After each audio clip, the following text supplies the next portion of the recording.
Good morning and welcome to our final sustainability webinar for 2024.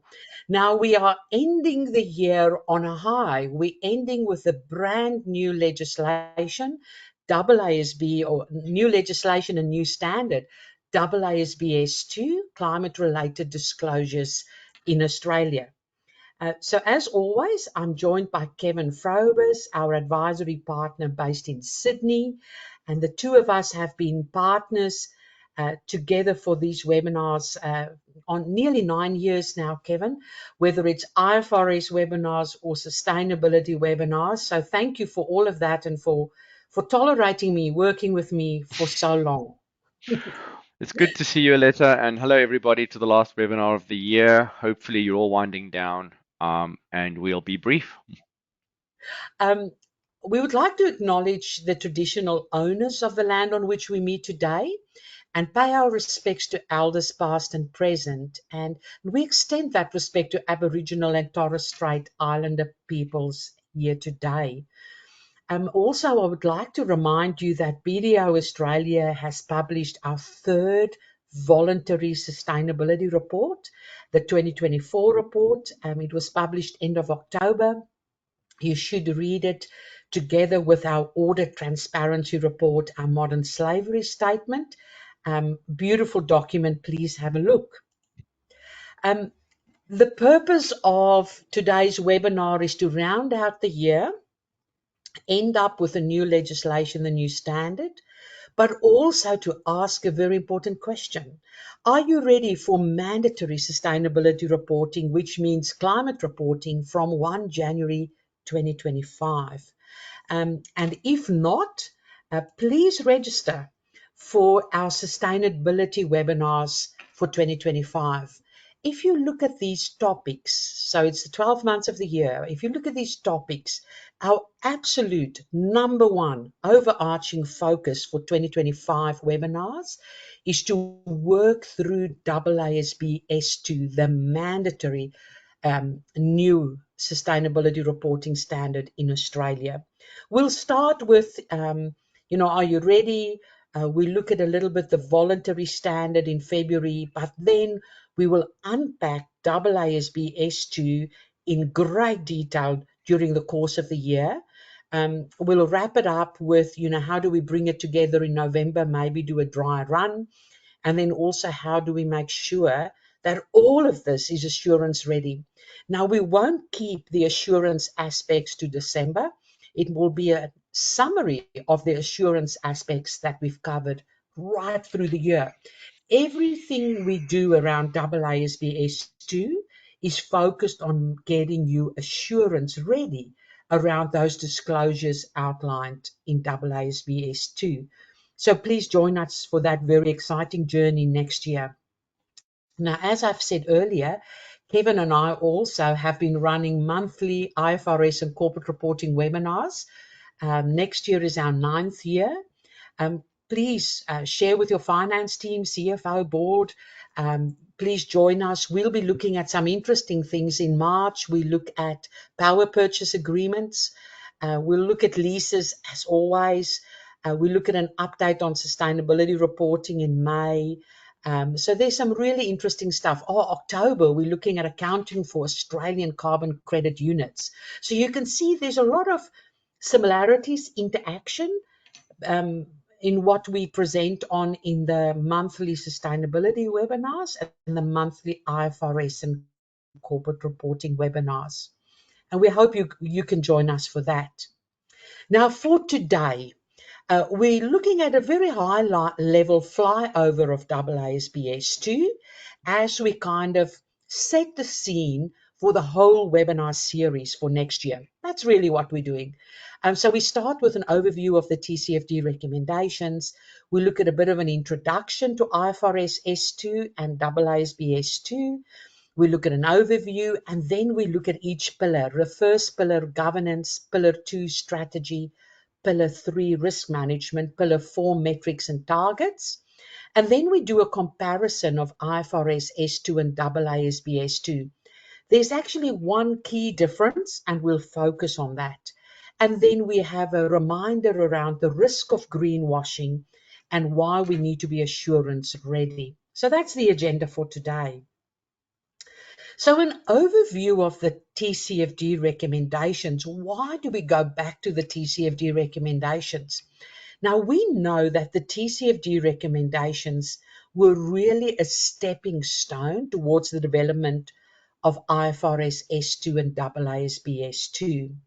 And actually, when we look at the 4 pillars in the TCFD recommendations, it's the exact pillars that we have in AASB S2 and IFRS S2. And if you look at the 11 recommendations, those are still the 11 key sections of IFRS S2 and AASB S2. The difference is that in IFRS S2 and AASB S2, there's a lot of additional disclosures within each recommendation. I think the other reason I want to go back to the TCFD recommendations is the TCFD recommendations are supported and have been supported by the most amazing application guidance, implementation guidance for each and every aspect. The IFRS S2, AASB S2 are supported by application guidance, implementation guidance.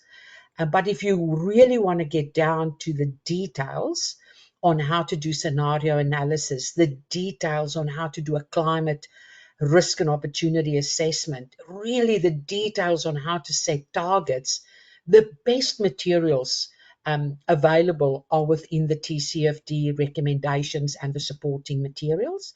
Another good place to look at is also the European Sustainability Reporting Standards. And we know Europe is leading the way. But this is just a good place to start.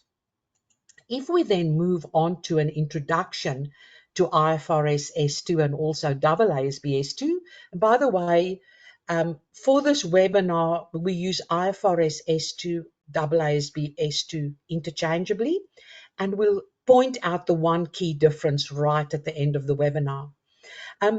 So I've included a link here to the IFRS Foundation website, where they talk about a little bit of the reason why do we have IFRS S2. And it's all about better information for better decisions. And they've said there's 3 key things: that we want decision useful information about sustainability related risks and opportunities. They know, secondly, that global capital markets have demanded more consistent, comparable, verifiable information about companies' exposure and their management of sustainability-related risk and opportunities. And I want to add there that verifiable information. I think sustainability is the best ever example of the value of an audit and the value of assurance.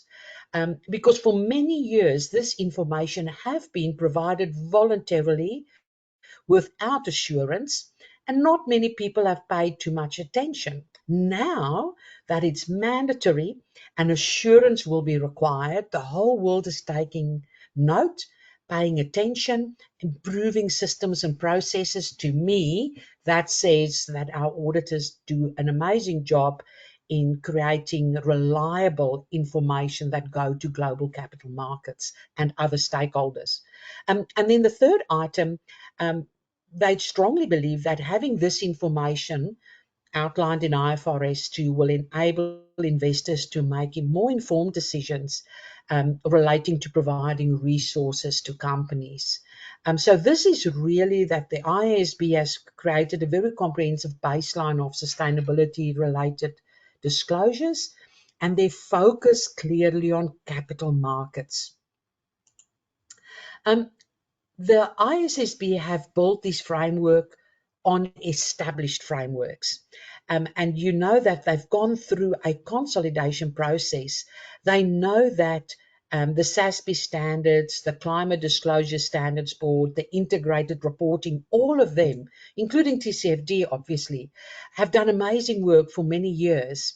And instead of redoing that work, the ISSB have pulled all those bodies together within the IFRS Foundation, they are trying to utilize those standards, consolidate them, build on them, improve on them. And that's why they've been able to get IFRS S1, S2 out so quickly. So it's wonderful to see the consolidation of standards, and we're hoping to see further consolidation of standards. I mean, the one worry at the moment is that the European standards are ahead of the ISSB standards, or IFRS sustainability disclosure standards, but hopefully they'll play catch up in that regard.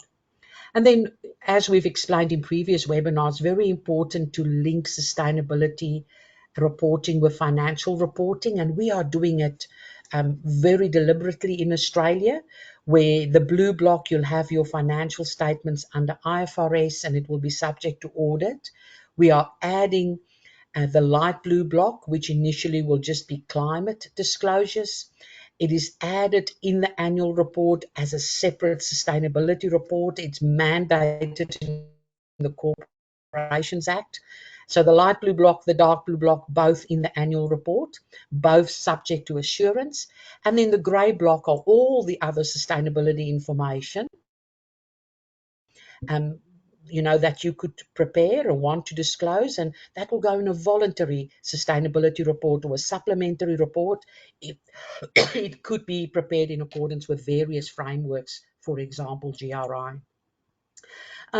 Important that these standards, IFRS S1, S2, have been designed for global markets.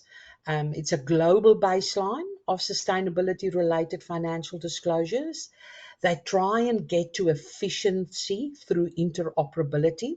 What they mean by that is there's a document that's been published that is a contrast and compare between European standards and the IFRS sustainability disclosure standards. So it's saying, how would the IFRS sustainability disclosure standards and the European standards work together? How do they operate together?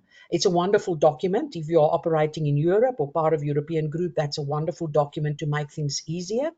And the final point, it's gap agnostic. So it doesn't really matter whether you use US GAAP, IFRS, UK GAAP, Australian accounting standards, etc. You can add these standards, sustainability disclosure standards, to any financial reporting framework. So it's designed for global markets. Also, very important, it's proportionate and it has phased requirements. So it's important they've tried to, in the first point, it's designed for proportionality. They've tried to build in that you will have a cost-benefit analysis. So they want to get that balance between cost for companies and also making sure that investors get appropriate, consistent information. They have a reference to the use of reasonable and supportable information. And that is, they're trying to introduce that to mitigate the challenges that companies might encounter when they apply the requirements. There might be a high level of judgment or uncertainty, and therefore they say use the most reasonable and use supportable information. And the third thing, under proportionate and phased requirements, we've got first-year transition relief for companies. So we know, there's Scope 3, for example, the third bullet point, would not be included in the first year, only in the second year. No need to disclose comparative information in the first year, etc. So they did try and make it proportionate and phased to encourage entities to go on the journey. And with all things sustainability, it's continuous improvement. If we look at a little bit of an overview of IFRS S2, Kevin, I think you've put this slide together. I'll hand over to you for a moment. Thanks, Aletta. That was a good introduction, and I think it's actually nice to round the year off with what's coming next year in a way. So if you're listening to this webinar for the first time, or even if you've been listening the whole year, it's a good way to go back to the beginning And this slide, I think, encapsulates really everything we're going to do next year in our webinars, but also everything we're going to summarize today, which is ultimately the sort of components of the disclosures. And it wraps up quite nicely what Aletta just said about how the standard setters created the standards, who their constituent stakeholders were. And as you can see coming through this, and I'll start from the left to the right, what is this about? It's about disclosure of information. It's about climate risk and opportunities.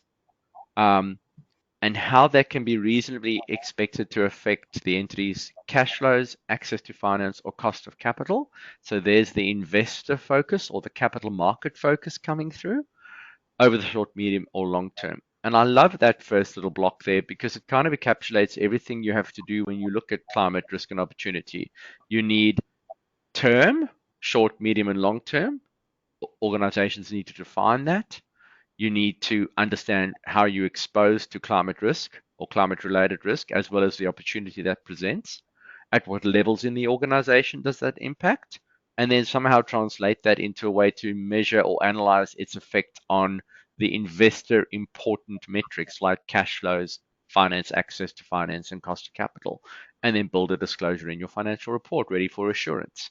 So, in short, this is all about speaking to your investors in the middle block about your climate-related risks and opportunities, how they could affect prospects, and laying that in a document that can be assured.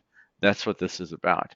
It's moving what happens at the management level and at the board level into the investor world as part of your communication or investor presentations, and then having that assured. In a long-winded way, it's a way of saying it's moving what's already should be happening at the management and the board level out into the open. So the various sections of AASB S2, which really will form the basis of all your strategy, the way you approach your disclosure, the way you build your work streams when you're preparing for this, it's going to be around governance, strategy, risk management, and metrics and targets. And I'll run through each of those sort of just to highlight the key words. The objective of the governance section is to really outline so that investors can understand the processes and controls and the procedures that are used by the entity at a governance level to monitor, manage, and oversee climate risks and opportunities. Very similar to what a board and a management structure will have to do now in terms of how they manage any other business risks. Because at the end of the day, this is a business risk standard. It's just focusing on one of the ESG topics first, which in this case is climate. That's the first one. Flowing that down into strategy, and bearing in mind governance is almost an entity level thing. It's how your structures are set up to deal with this. So there will be sort of like that overlying governance at the top tone, flowing down into how does the organization and its business model then react to this in its strategy to address or manage those risks and opportunities. And at this point, I'll kind of point out that it's not just risks, it's also opportunities.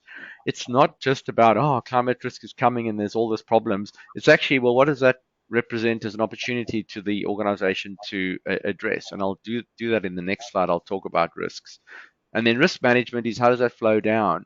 In order to understand what your strategy is and your business model is and how resilient it is to climate risks and opportunities, you need a process to identify, assess, and monitor those risks and opportunities, as well as, and this is really important, how you integrating it through your risk management framework or your risk management process. It's no good having a risk register that identifies those risks or opportunities, but then you don't flow those through your enterprise risk framework. You don't flow them down into KPIs, and you don't monitor them through the business down to all locations and all business units. And then finally, it's metrics and targets, and that's the age-old story of if it's measured and it's monitored, something will happen around it. So what's measured matters is that old adage. So the idea of this is then how do you actually manage the performance related to climate risks and opportunities? What's the metrics that are used, and what target setting exists in the organization? And one of those disclosures, being the mandatory one, will then be your carbon scope 1, 2, and 3 emissions. So that's really an overview of the entire standard. Why have we summarized it that way? Because there's hundreds of disclosure requirements under S2, but most, if not all of them, fall into one of those 4 blocks. And the overall objective is to essentially present a picture to the investors of your governance strategy, risk management, and metrics and targets related to climate risk and opportunity. What are climate risks and opportunities? So climate risks and opportunities, I've taken this is actually out of the TCFD, which is where it all started. But ultimately, this has sort of formed the basis of how things are evaluated at a risk and opportunity level. But essentially, you start with your climate risks, which are the risks of potential negative effects of climate change on the entity. Makes simple, right? But that's a little bit more complicated if you think about it, because you do need to start to understand and break your risks down into time horizon, short, medium, and long term, the velocity that's built into that, and really also understand at what levels and where in the value chain it affects you. So locations, business unit, supply chain, customer chain, those are all different levels and areas in the business. Not all risks affect the entity in the same place and the same time. And it's a matter of understanding it, which is why you need a risk management process to identify and articulate those risks, understand where they arise, and then you build that into your business model, how you're going to react to them, how you're going to address them, and then test it through scenario analysis and make sure you're essentially calibrating the resilience of it. It's no different to any other business risk. It's just defined in a different way and will be disclosed for investors. Types of risks we have here in terms of climate risk are really broken into two categories: your transition risks and your physical risk. Transition risk being risk related to the transition to a low carbon economy. Those are risks like responding to government changes, even the mandatory sustainability reporting requirement in Australia and the European Union, for example, are in themselves transition risks, because the risk is that the organization is facing a compliance change to report that.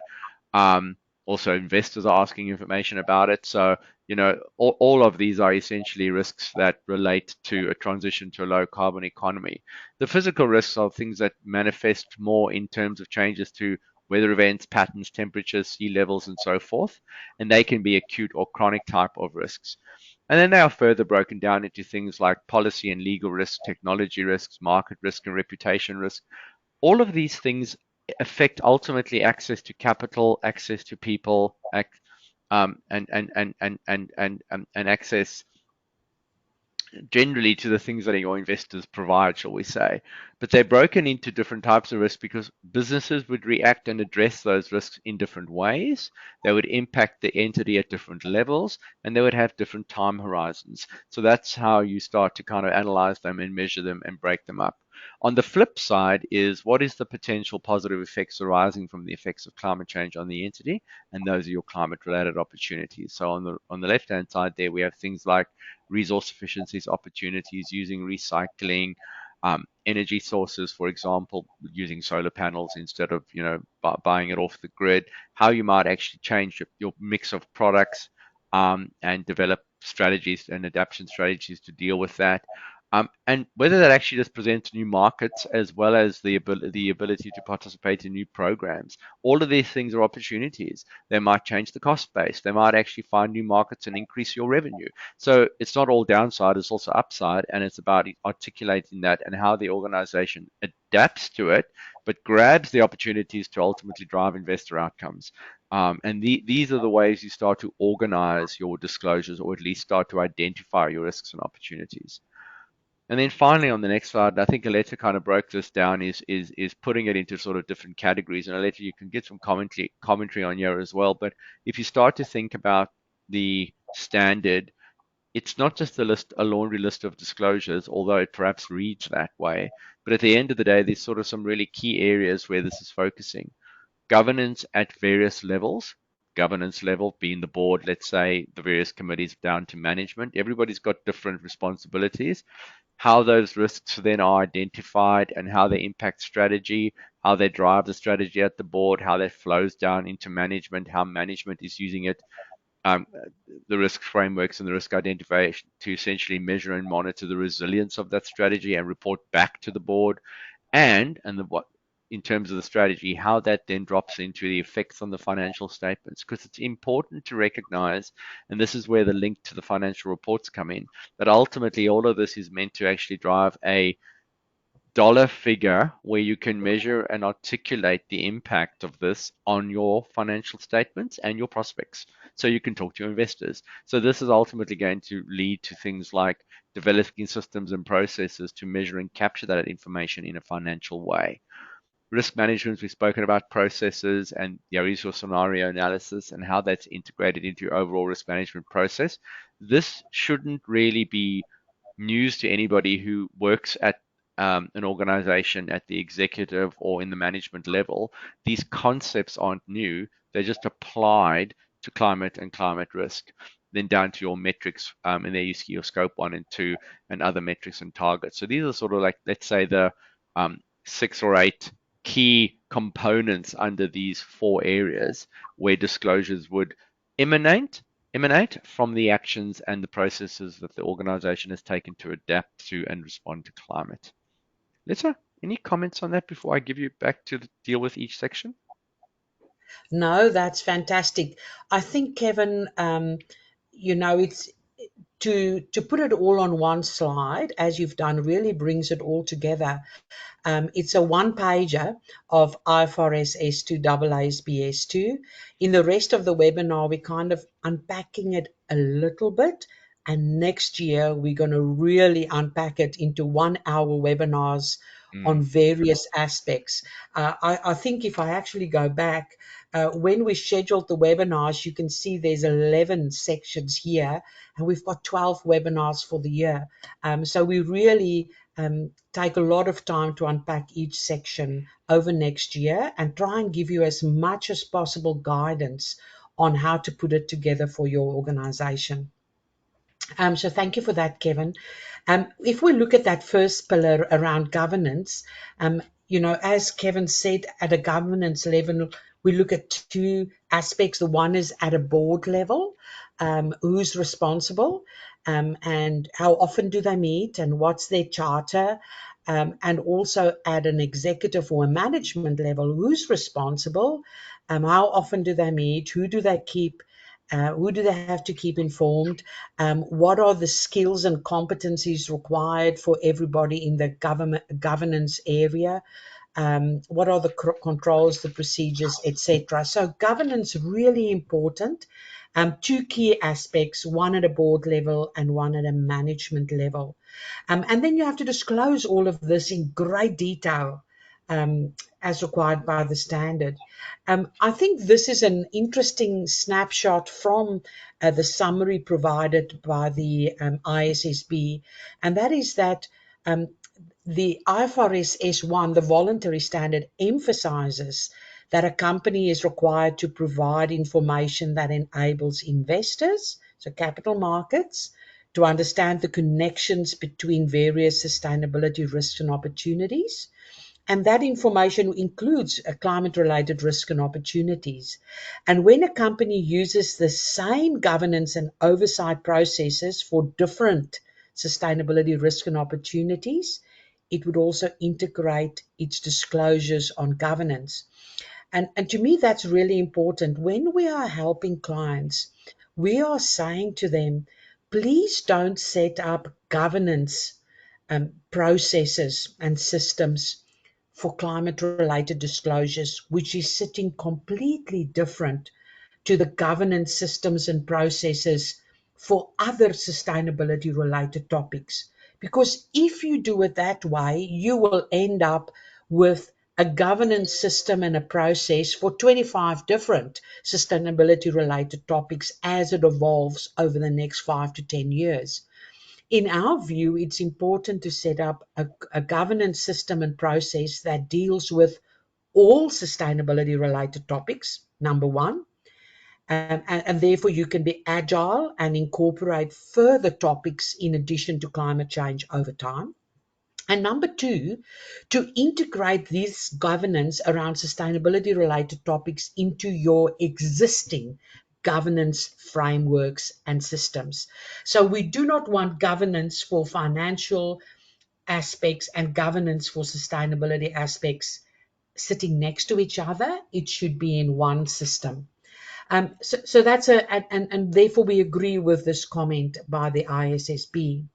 Kevin, I know you've looked at a few Yeah. examples. Did you want to talk to this Yeah, one? and so what I've done is I've pulled out a couple of examples to demonstrate the point that we're making, and I should probably just caveat this that none of these are us endorsing anybody's report over another organization's report. There's no better or worse here. There's examples. And the way I've chosen examples are literally the order in which they came across my desk for whatever purpose. So there is a bias in the way I've selected them, and that's just because I had them already. But they demonstrate the point we're making. So this one is taken from the New Zealand experience, Resolution Life, but the point I wanted to make here was the point that Aletta just made. If you have a look at the way they've organized their reporting here, they've integrated ESG into their overall structures. There isn't necessarily that I can see on your an ESG committee per se in the structure on the screen. You can just see, oh, sorry, I lied. There actually is an ESG committee at the bottom, but it feeds up into the existing governance structures. Mm, So they haven't changed the, shall we call it, the higher governance levels in terms of the various compliance committees, audit and risk committees. And when you read their board oversight, I think on the very right-hand side of the screen, it says there that the board currently considers climate risks among other key risks. That's reported among other key risks because it's just that, a business risk, um, mm. endorsing the strategy. And I think that's really important because what they've done is they have integrated it into their existing governance and risk strategy processes without overcomplicating this. So that was just an example that ultimately highlighted the point Aletta made in the previous slide. Thank you, Kevin. If we then look at that second pillar, which is strategy, IFRS S2 says a company should disclose information that enables your investors to understand your strategy for managing these risks and opportunities. Um, and the second bullet point I think is incredibly important and for us to think about in Australia. Climate change is likely to present risks for nearly all companies and economic sectors. I know that in Australia, our legislation says that if you're a Group 3 entity and that you're not exposed to significant or material risks around climate change, there are lesser disclosures. I just want us to be very careful in Australia before we make that assessment, and you have to do a lot of work to convince your assurance provider that that is the case. Because based on what I've seen in the work I'm doing for clients, climate change, due to the changes in legislation, due to the additional physical risks, due to the additional transition risks, I haven't come across a company in my client base that's not impacted. So I think it's just be a bit careful. And also, climate change might create opportunities for companies, including those that are focusing on mitigation and adaptation of climate change. So it's really important to look at this carefully. Australian entities should be very careful to not jump to the get out of jail card of, oh, it doesn't impact us. You have to do a lot of work to prove that.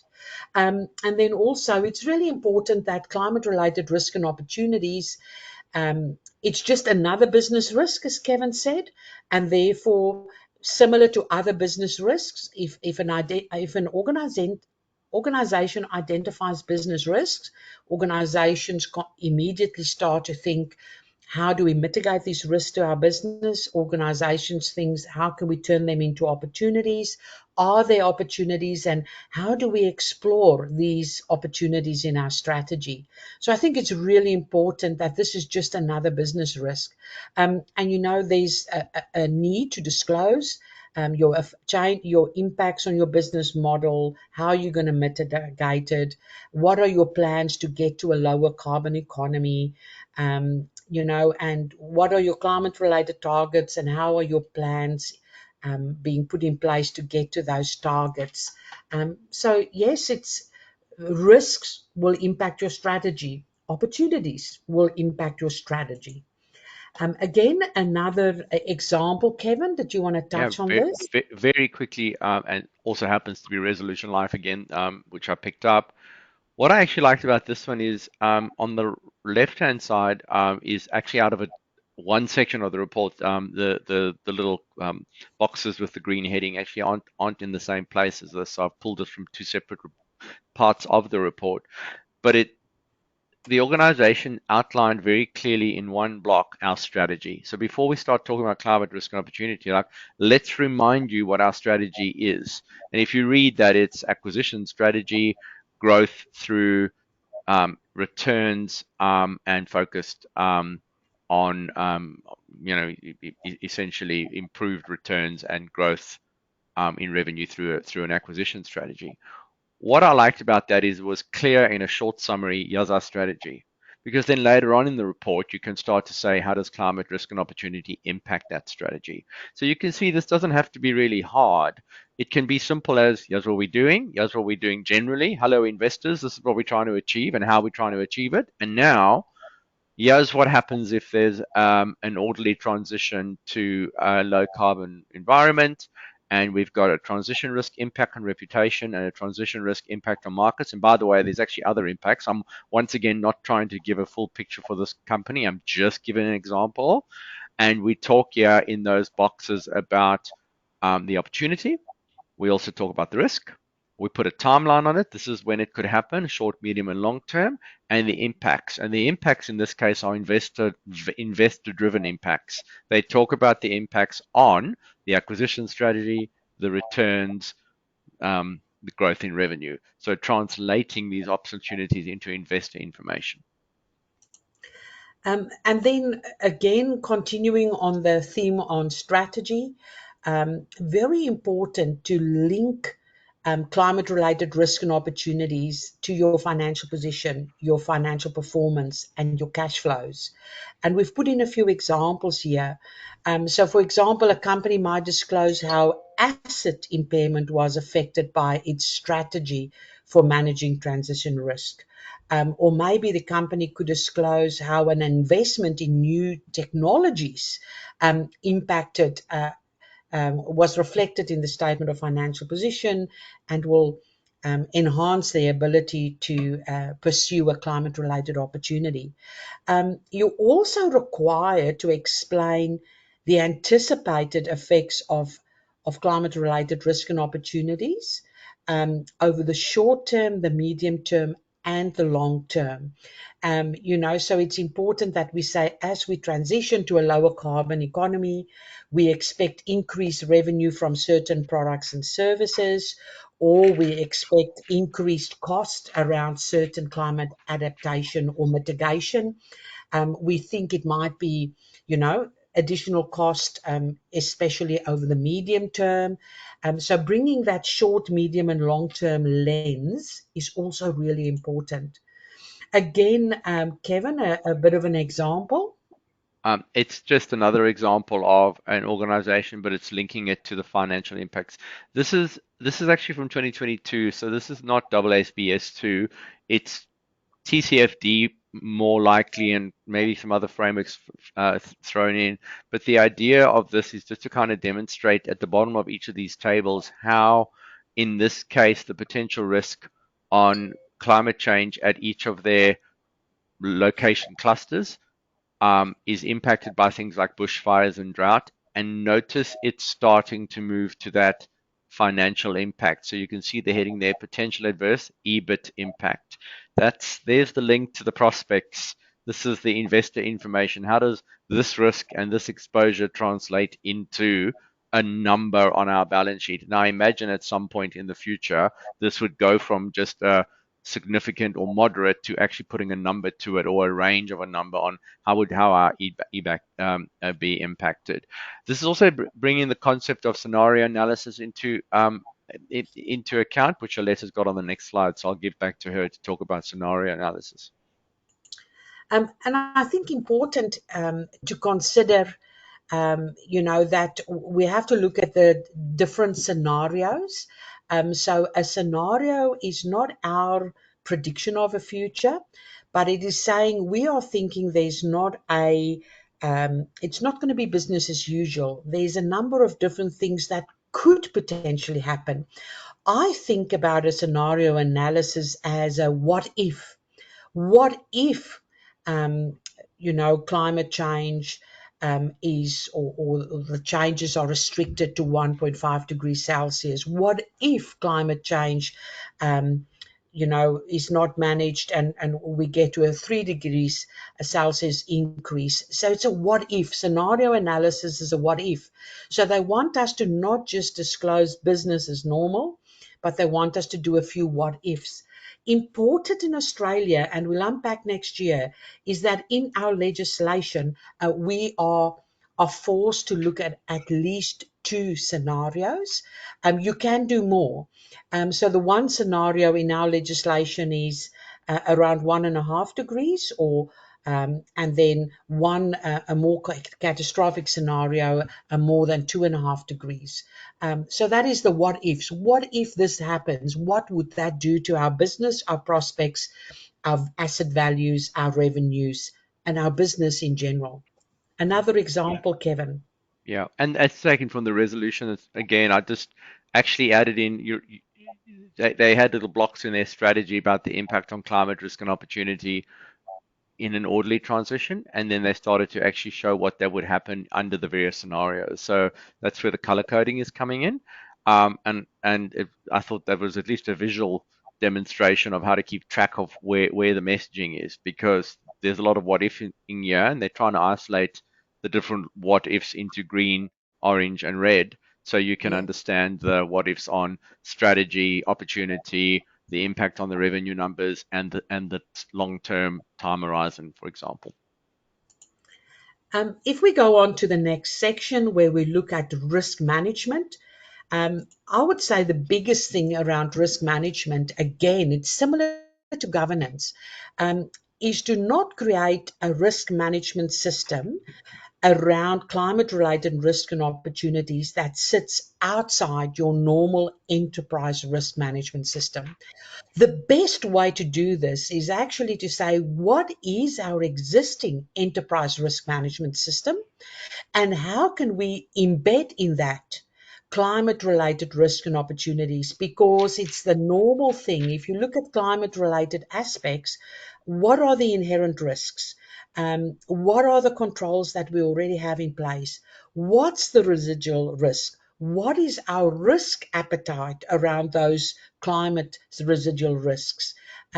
So the way we manage risks around climate related matters very similar, if not exactly the same, to what we have around other risks. And I think that's the best way to summarize. So this is actually an extract from the ISSB website where they talk about when a company uses the same risk management process to identify, assess, prioritize, or monitor different sustainability risks and opportunities, it would also integrate its disclosures. So why would we separately disclose the process we apply to climate related risks if we are already disclosing a comprehensive process for managing all our risks? So again, you don't have to duplicate disclosures, especially if it's already embedded. And I think that's a good point to make. Kevin, another example to touch on. Yeah, the example on this one was just to demonstrate that point again, that you shouldn't necessarily need to create new systems and processes in terms of risk management. This one, in terms of risk, how the strategy and the risk appetite and the risk reporting interact, as well as the control environment, is almost climate agnostic. But climate Mm. risk and opportunities have then factored into that like a business risk, and that was really the point of that example. Thank you, Kevin. And then the final pillar, the fourth pillar, where we look at metrics and targets. As you and this is, I'll give you a bit of a sneak peek ahead. Um, IFRS S2 talks about cross-industry metric categories. So you have to look at other industries, other businesses in your industry, and come up with what are the industry metrics that's appropriate. Now that is something that's not required in Australia. That is the biggest, well, actually the single difference between IFRS S2 and AASB S2. In AASB S2, we don't have a focus on industry metrics. So IFRS S2 talks about, what are cross-industry metrics, what are industry-based metrics, look at our targets, how have we set it, how are we tracking, which is incredibly important. This is where all the disclosures around the greenhouse gas emissions come in, scope 1, 2, and 3. We know there's 15 categories within scope 3, and breaking that down and understanding and disclosing which categories within scope 3 is material, and decisions on to what extent do we aggregate or disaggregate, which reminds me a lot of IFRS 18, Kevin, but a lot of disclosures around scope 1, 2, and 3.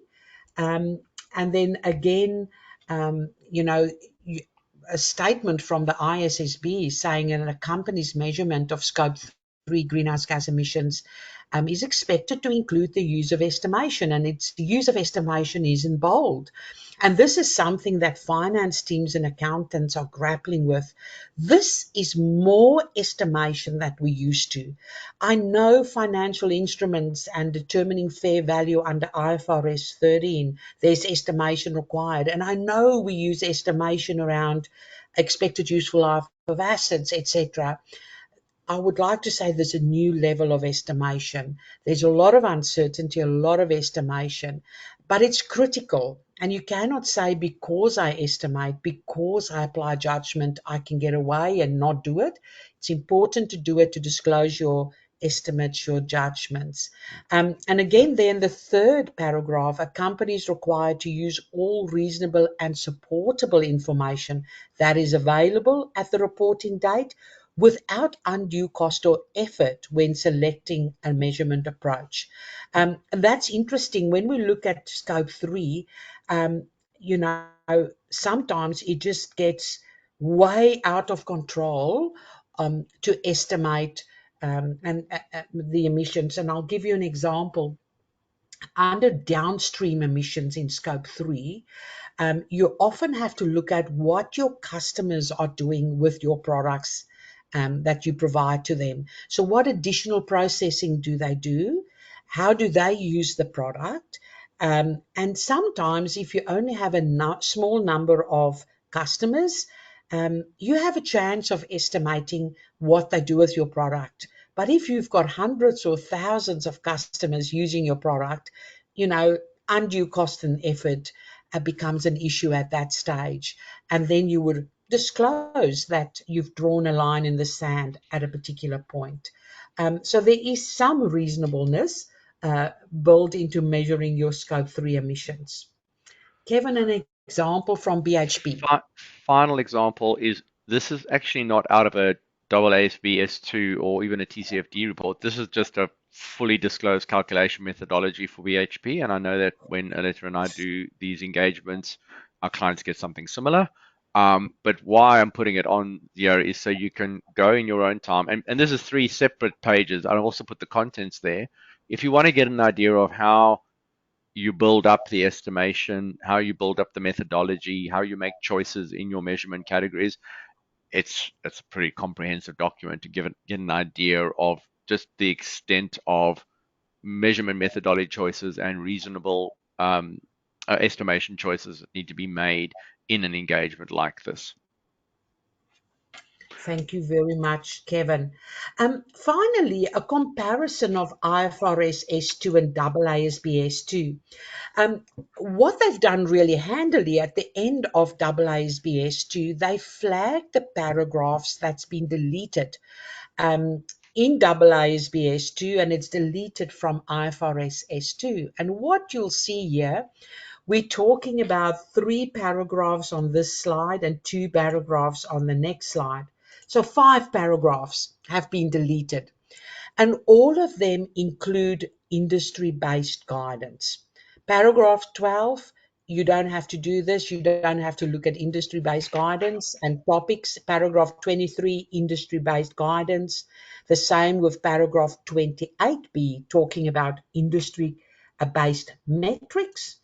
Paragraph 32, again, we don't have to look at topics described in industry-based guidance, as well as paragraph 37.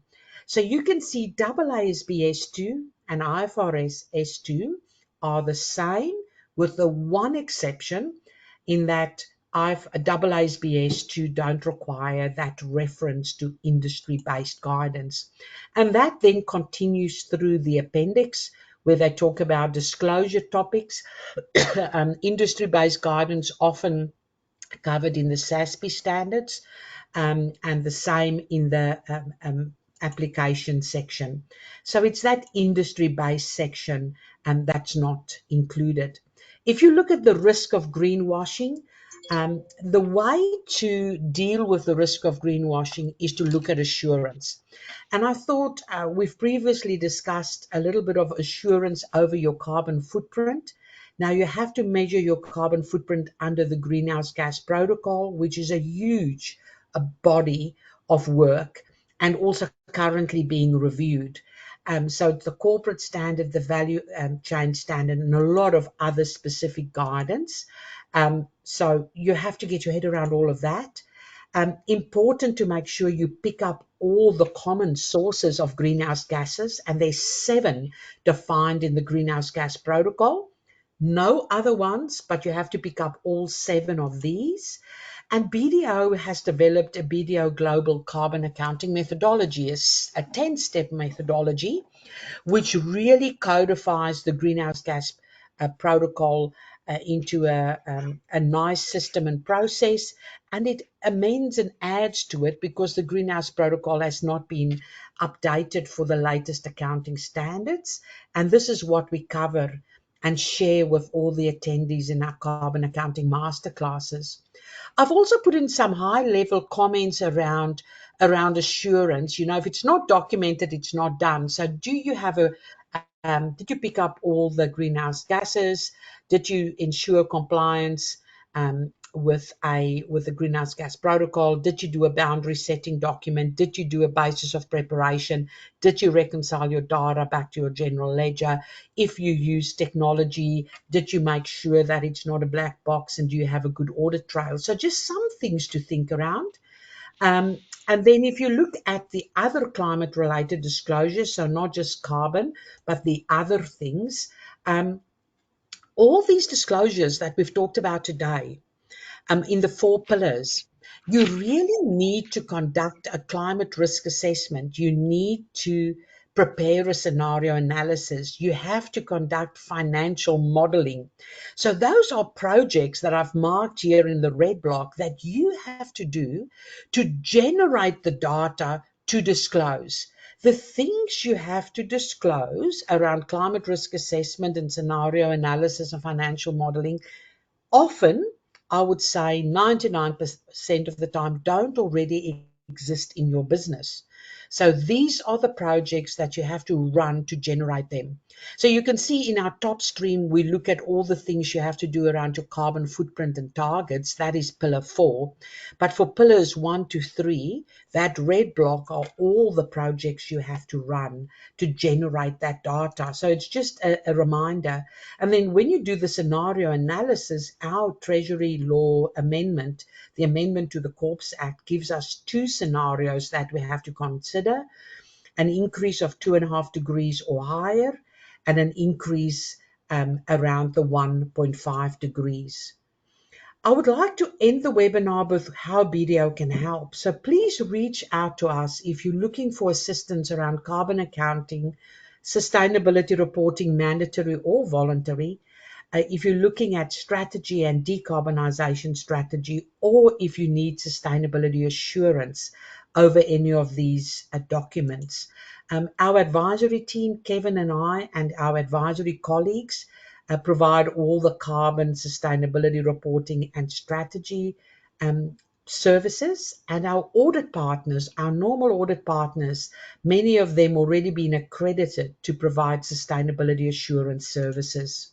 So these are the key contacts. Please feel free to reach out to us or to Kevin and I, and we'll put you in contact with the appropriate person. And then finally, Kevin, to you and all our webinar attendees, I hope you get some time off over the festive season. I hope you get to spend some quality time with your family and with your friends. If you celebrate Christmas like I do, I would like to say a Merry Christmas to you and a Happy New Year, a happy 2025. And we are looking forward to helping you on this journey to mandatory sustainability reporting in 2025. Thank you, Kevin. Thank you, Aletta, and thank you, everybody. Goodbye.